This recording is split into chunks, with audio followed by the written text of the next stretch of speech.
Bagaimanakah kajian analisa dalam bahasa Assyria membuktikan kesilapan linguistik dalam penulisan orang-orang Yahudi?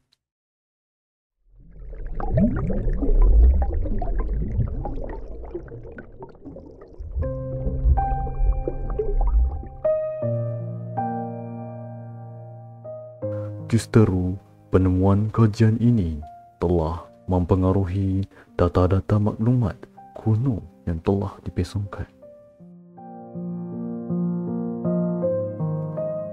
Penterjemahan merupakan metod asas untuk memindahkan maklumat dari primer ke sekunder.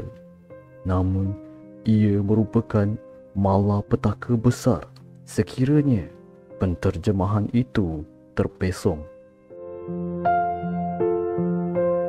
Kenyataan-kenyataan ini akan dibincangkan dalam dokumentari ini. Bismillahirrahmanirrahim. Assalamualaikum warahmatullahi wabarakatuh. Sebenarnya kitab Taurat hakikatnya banyak dipengaruhi oleh cerita yang berlaku sebelum zaman Nabi Musa AS. Kerana terdapat banyak peradaban yang hebat pada zaman sebelum Nabi Musa AS. Antaranya termasuklah peradaban Mesopotamia ketika zaman Nabi Nuh AS. Mesir ketika zaman Nabi Ibrahim AS merupakan juga peradaban India. Di sini kita akan cuba membincangkan apakah bahasa suhuf Ibrahim itu, untuk siri yang seterusnya. Begitu juga pada zaman ini, pada zaman Nabi Yaqub AS pula merupakan zaman permulaan peradaban Cina. Di samping banyak kisah-kisah hebat yang berlaku di lembah Mesopotamia sebelum zaman Nabi Musa AS. Akibatnya terbentuk peradaban ummah yang menyebarkan tauhid Allah Subhanahu Wa Taala. Namun ajaran dan data yang asli telah rosak. Walaupun masih terdapat maklumat sesudah banjir besar Nabi Nuh AS yang masih wujud dalam bentuk dokumentasi dan tersimpan dengan baik, ini disebabkan pendeta-pendeta Yahudi menyalin semula maklumat-maklumat ini dan kemudian menulisnya semula ke dalam kitab Taurat yang baru. Dan seterusnya kitab Yahudi. Selain pada kitab Taurat, mereka juga ada kitab-kitab Yahudi seperti kitab Talmud dan Mishnah. Sehingga terhasilnya kisah Israiliyat.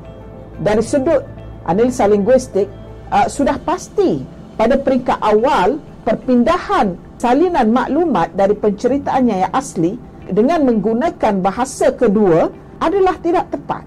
Ini kenyataan. Sekiranya bahasa yang pertama itu ditulis di dalam waktu yang lain, mengambil masa beratus-ratus tahun, maka salinan maklumat asal itu sudah pasti ditokok tambah.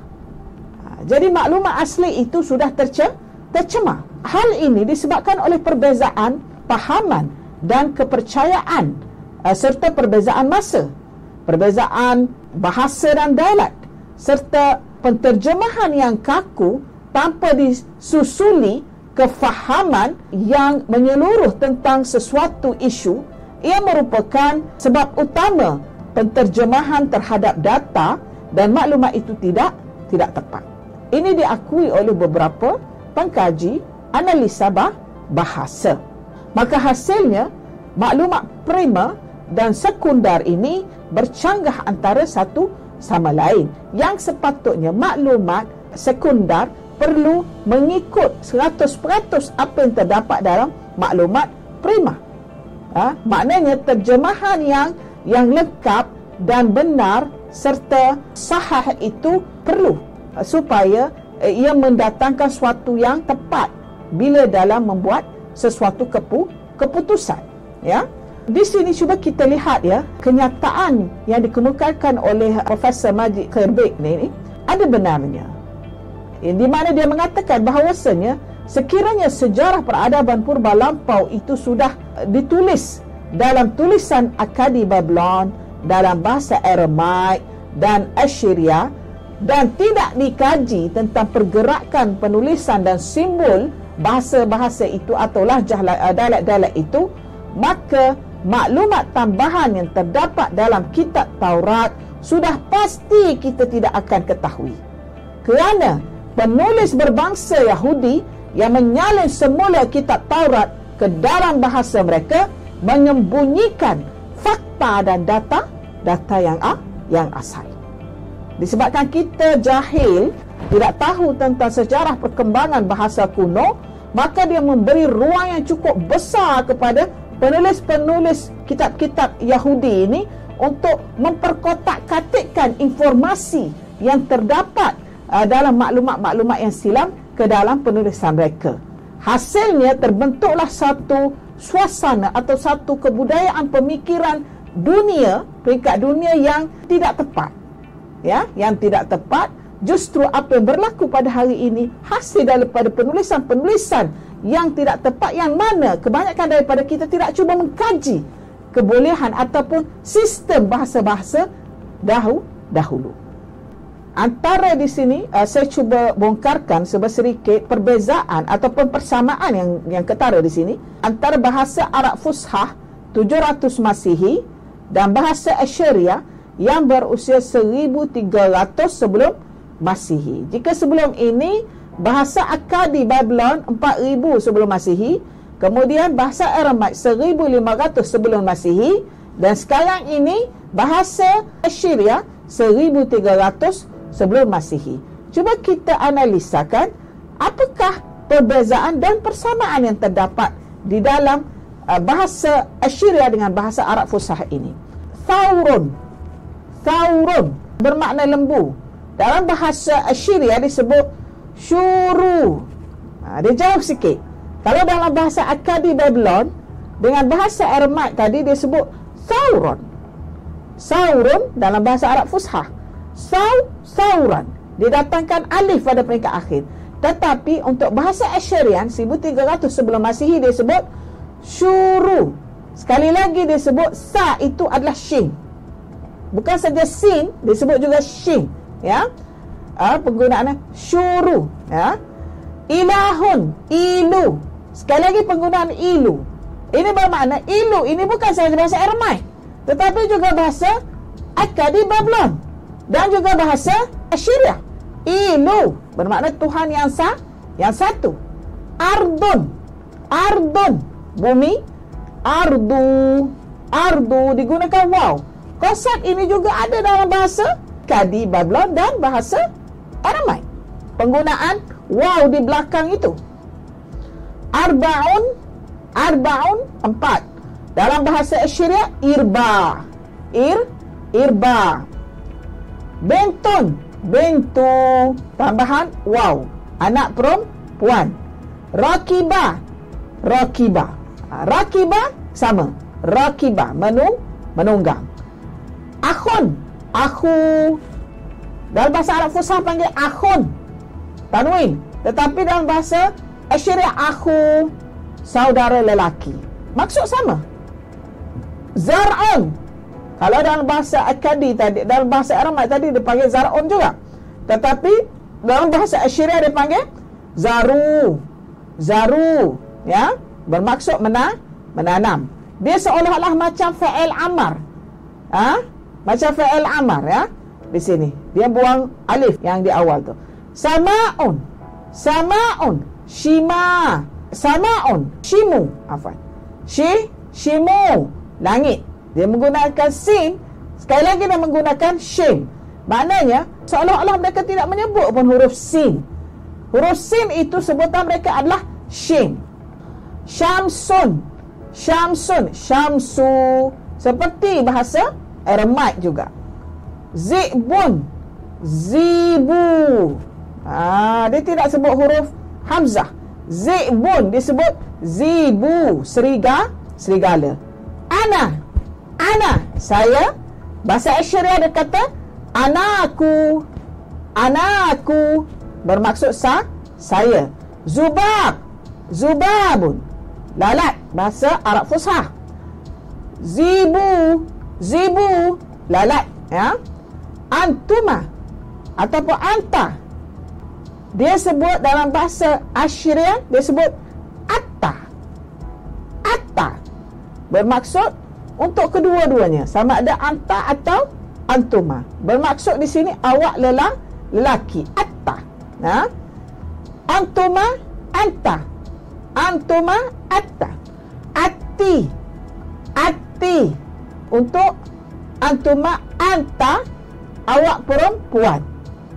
Atta, awak lelaki. Ati, awak perempuan. Dari sini difahami bahawa terdapat perbezaan kata antara bahasa Assyria dan bahasa Arab Fushah.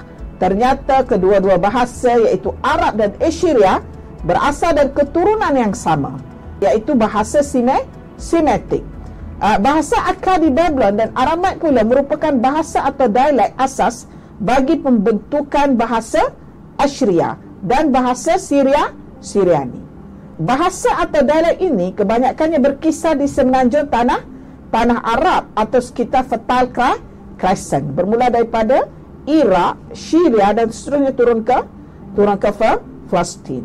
Oleh itu, tidak salahlah jika setengah ahli bahasa mempertikaikan perkataan Semitik itu.